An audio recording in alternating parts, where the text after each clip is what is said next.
And the team that many people was anticipating to raise the Larry O'Brien Trophy did so. Shout out to the Oklahoma City Thunder, as for the first time in franchise history, they are now deemed NBA champs. An honor that they have been fighting for quite some time now. This dates back to when they had a core of Russell Westbrook, James Harden, Kevin Durant, and Serge Ibaka, made an appearance in the finals back in 2012. Damn, here we bro. are 13 years later. God ups damn. and downs, bumps and mistakes along the way, but the most important thing that I can take away from this OKC team is growth. This is an organization that many people kind of question all throughout the last 2 years. The lack of experience bound to catch up to them, but they were able to fight off a lot of their mistakes along the way due to just how much they've grown, not just every year, but every single series, every game, every possession. You could see this team slowly getting better bit by bit, especially Shea. I think that he was phenomenal in Game 7 as a passer and playmaker, something that he has struggled over the past 2 years, or at least shown glimpses of excellence, but not to the degree that we were able to see in Game 7, and quite frankly even struggled with it throughout this series as well, ending games with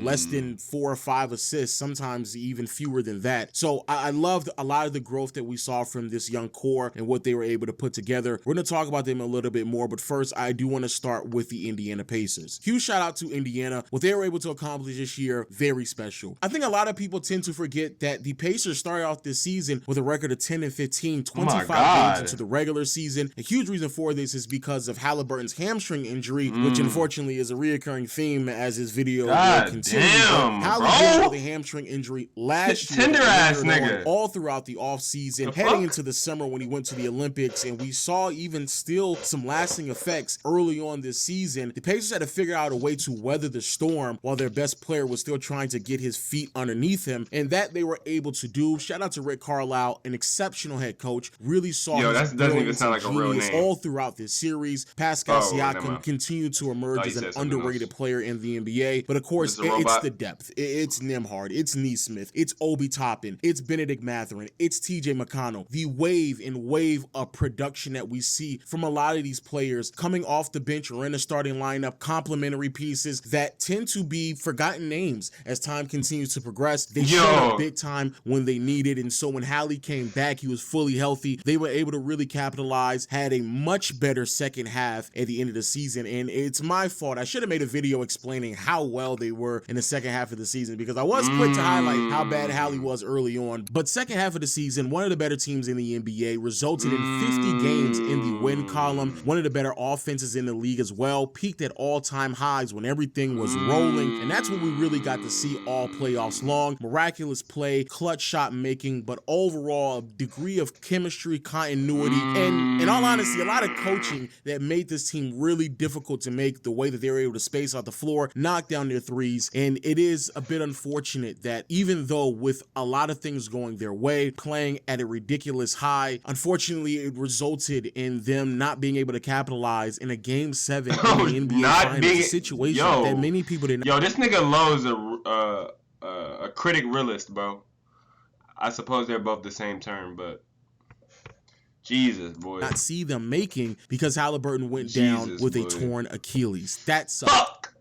And prayers go to Halliburton. Boy, that nigga sunk into his shit. Went down with a torn Achilles. That sucks. And prayers go to Halliburton. What is that? What happened? Ooh. I do believe one of the most shit. Genuous and, in all honesty, completely misrepresented aspect of this Pacers team was Hallie's production, not only during this postseason run, but even during the regular season as well. It really bothered me how so many people were quick to highlight how Hallie can't live up to this star expectation because he was unable to be aggressive, even though we all knew that Halliburton has been dealing with severe injuries for the last 2 years now. I vividly remember me arguing with Jeff T and the audacity of him bringing up Halliburton struggling to be aggressive when we all knew that he was not the same player post his hamstring injury. And I do believe that. I know it's something about retired niggas that's not in the league arguing, making takes. I don't know. It's something about that pressure from the NBA community feed into this idea that he had those to put niggas definitely have what's the word? I was gonna say luxury. I was gonna say a different word, but Them niggas definitely have the luxury to be like commenting on basketball for sure, nigga. They've been in the league, like, but like, I don't know. I just feel like, I don't know, bro. You know how, hey, his body on the line. Bro. And to be crazy. fair, I think Hallie was going to do that anyway, right? I think Hallie was going to put himself in a situation, hell or high water, if he was able to walk, regardless if it was with a calf strain, which historically has led to torn Achilles. He was still willing to risk it all because of a situation that he's not confident that he's going to be able to get back to. And for that, we applaud Tyrese Halliburton and everything that he did. But I just don't want people to look back at this series and to believe that the numbers that Halliburton posted up in this run. Damn. Wait, what did he say? Torn Achilles. He was still willing to risk it all because of a situation that he's not. He was still willing to high water if he was able to walk, regardless if it was with a calf strain, which historically has led to torn Achilles. He was still willing to risk it all because of a situation that he's not confident that he's going to be able to get back to. And for that, we applaud Tyrese Halliburton and everything that he did. But I just don't want people to look back at this series and to believe that the numbers that Halliburton posted up in this run is a representation of who he is, because he is significantly better. He's going to finish before this game 7. He's going to finish the finals only averaging 15 points and 7 assists. Of course, a lot of up and down games. If Tyrese wasn't out there giving you around 15 to 20 points on a night-to-night basis, it made it practically impossible for the Pacers to win. So the fact that they were able to even get to the finals and push OKC to 7 was a miracle in and of itself. But my brother, I am so happy for Tyrese Halliburton and everything that he was able to accomplish, not only in this postseason run, made a name for himself, but what he's been able to accomplish throughout his NBA career. Be very mindful that this is a player that the Sacramento Kings, regardless of what anybody wants to say, gave up on him way too early. An organization that would love to have someone like Tyrese Halliburton on their roster believed that they would be in a better position if they traded him for Domantas Sabonis, found himself on a rebuilding Pacers team, and took the pieces that were given to him, added with Pascal Siakam, and raised this organization to levels that they have not seen since Reggie Miller was on the team. Shout out to Tyrese Halliburton. Nothing but praise, love, and admiration, as well as prayers to that brother moving forward, because what he was able to do this season, this postseason run, and even in the finals at time, was very, very special. I will say this, if we had to be a bit negative when it comes to the Pacers, the one player that really stood out to me that I did not enjoy a lot of has to be Miles Turner. You know, Miles Turner is a player that, unfortunately, I think he's probably played himself out of a $25 to $30 million a year contract. He is going to be expiring, going to free agency, kind of figuring out if he can leverage himself to stay in Indiana. But now with Tyrese out for an entire season and Indiana probably looking to punt next year, regroup, get some draft capital, young players, and then figure it out after that, I just cannot see them bringing back Miles Turner, especially the way that he performed in the postseason. 14 points, only 5 rebounds for someone who's 6'10", 6'11". Oh my God, that nigga's getting dogged out there. Oh my God. And even though he shot roughly 35%. Oh my God, can you get a board? Really what happened in the finals. Miles Turner. Oh, this nigga's getting the heebie-jeebies in the finals, bro. Roughly 35%. My fault, I didn't watch many games, it's bro. Really niggas what was busy. Happened in the finals. Miles Turner was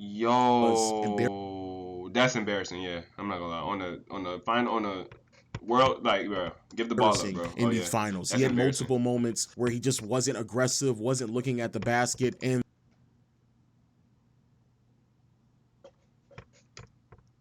in these finals, he had multiple. And yeah, I will say, it's easy for me to sit here and critique this nigga. Of course. After the fact, hey. Moments. But, nigga, I can still sit here and look at what I'm where he just looking wasn't at, bro.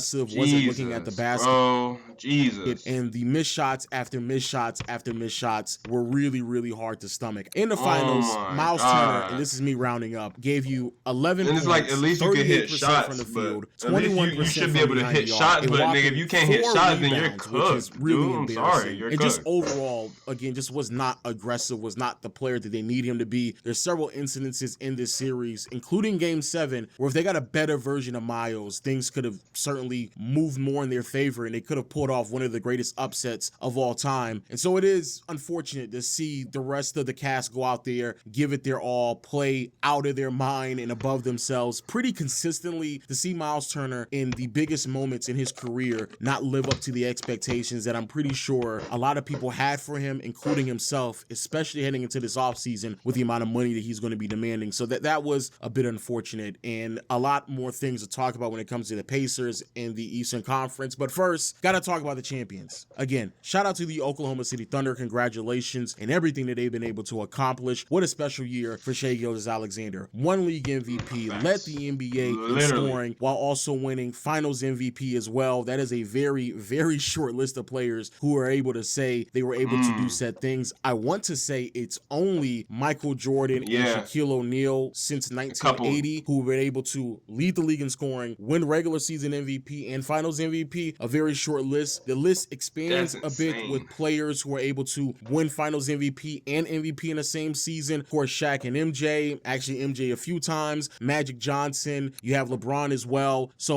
a list of all-time great players. Shai is now on that list, and he is on a trajectory to be an amazing guard in today's game moving forward. That nigga is him. No, Shai is him. I could glaze that nigga. Didn't love what I saw in Game 7 from a shooting perspective, but loved what I saw of him from a passing and playmaking perspective. He was significantly improved from previous games where he wasn't really passing the rock around. Finished with 11 assists. Didn't have that many turnovers either in Game 7. Again, the scoring wasn't there, but, you know, this team wins with their defense more times than not. So even when he was struggling, putting the ball... Nigga got him a little chip. Okay. Ball in the basket in Game 7. Still really great. And overall, just finished the series averaging 30 points, 5 assists, 5 rebounds, 3 turnovers, 2 steals, a block and a half, and shooting splits of 44, I know people take 24, this very 91. seriously. Again, not in love with the shooting splits. You know, this is careers we're talking about. Not everyone gets one. Not in love with that 3-ball because it was not falling. But, hey, man, you get it how you can, right? Get it out the mud. And there were several situations where they needed Shai's tough shot making down the stretch to kind of close out games for them. We saw that in Game 4, a little bit in Game 5 as well, where Shai was effectively the only consistent option for them. J-Dub came along for the ride as well every now and then, but Shai was consistently great from my opinion from start to finish. I did love how aggressive he was. He picked his spots, lived in the mid-range. For those out there who claim they want to see it come back, Shai lived there all series. Moving on to J-Dub and Chet, I'm going to stay positive first before we get to the negative. You know, J-Dub picked it up a lot as the series progressed. Still a bit inconsistent, but I did love what I saw to both of them on the defensive side of the floor, constantly trying, giving the effort. Chet was an amazing rim protector. I think a lot of people tend to forget because of Wemby's emergence in the NBA, all the other great rim protectors and defenders, and Chet certainly falls underneath that umbrella. 5 blocks in Game 7 overall, just dictating what this Pacers team could get at the rim every single night, and I love to see that out of him. And J-Dub, he really answered the bell multiple times, regardless if it was defending guards or Pascal Siakam in the post. He took on that charge, he took on that responsibility. And offensively,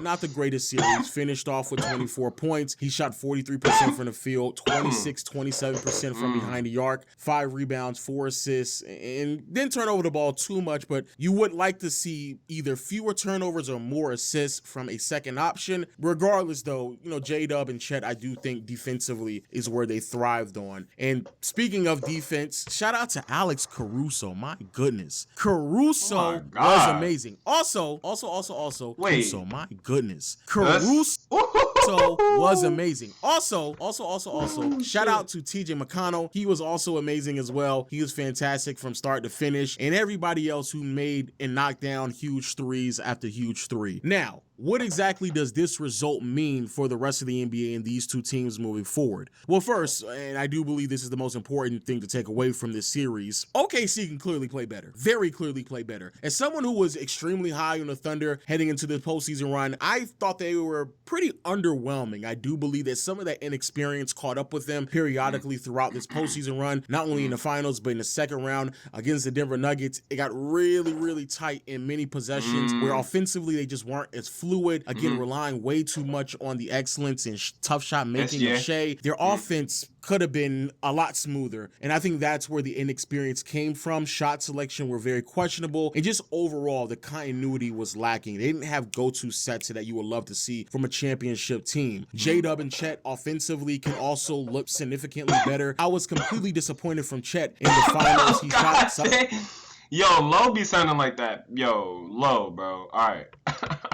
I don't be watching the film, so maybe, you know what you're talking about. 40% from the field, bro, and only 15% from behind the arc. That is clearly going to improve and get better as he gets more reps underneath his belt. Basically only his second year in the NBA. And then J-Dub, I touched upon it earlier, his inconsistencies all postseason long. I love the fact that they stuck with J-Dub. I love the fact that they rode the roller coaster with him, saw his ups and downs, but moving forward, there has to be more ups when it comes to J-Dub and Chet, who they are offensively, especially when it comes to Jalen Williams. I feel like who he was could have been significantly better. Way too often did he just sit there and watch Shea try to create when he is a very, very special individual as well. So I would love to see a little bit more out of him moving forward. Also, I think a lot of other players on this roster as well could have played better. Kaysen could have shot the ball better as well. You just gotta get comfortable in that type of stage, I saw the hardest bro. Niggas gotta get comfortable clutching, bro. There's not that many niggas comfortable clutching, bro. You got to get comfortable. But then again, it's like, bro, you don't want to throw up some stinkers. So it's like, you feel me? That's why usually people just find their flow and, you know, stick they roll. Shit. Some series and others, it was a bit up and down. And so I think for the league to see this iteration of OKC win the championship can be a bit frightening, because we all know that this is going to be the worst iteration of them for the next 2 to 3 years. Once they start bringing back the pieces, players start to continue to mature and grow. And if you weren't able to win this year, as time progresses, it's only going to get more and more difficult as these young players continue to improve. Again, second youngest team to win a championship in NBA history. And so as long as they can keep this core together, they're going to be able to be very, very special for a very long time. And yes, I know the second tax apron is certainly going to screw them sooner than later, but they still have another 2 years before they really have to start making some tough decisions with a lot of their role players and supporting cast members around their big three. And even then, they've situated themselves from a financial standpoint that when they make those decisions, they can make them pretty smoothly without really giving up or making any tough decisions on Chet, J-Dub, and Shea. Second biggest thing to take away, of course, is a conversation that circles around the Eastern Conference. With Halliburton now down with the torn Achilles, as well as Damian Lillard and Jason Tatum, the Eastern Conference that was already open this year became even more open next season. We're talking about 3 teams that would more than likely find themselves at the top of the conference competing at a really high level, now out of the conversation. I have no doubt in my mind that they're going to punt next season if you're Indiana, because there's just no rhyme or reason why you would commit to a team that's not going to be able to compete with their best player available, their passer, their playmaker,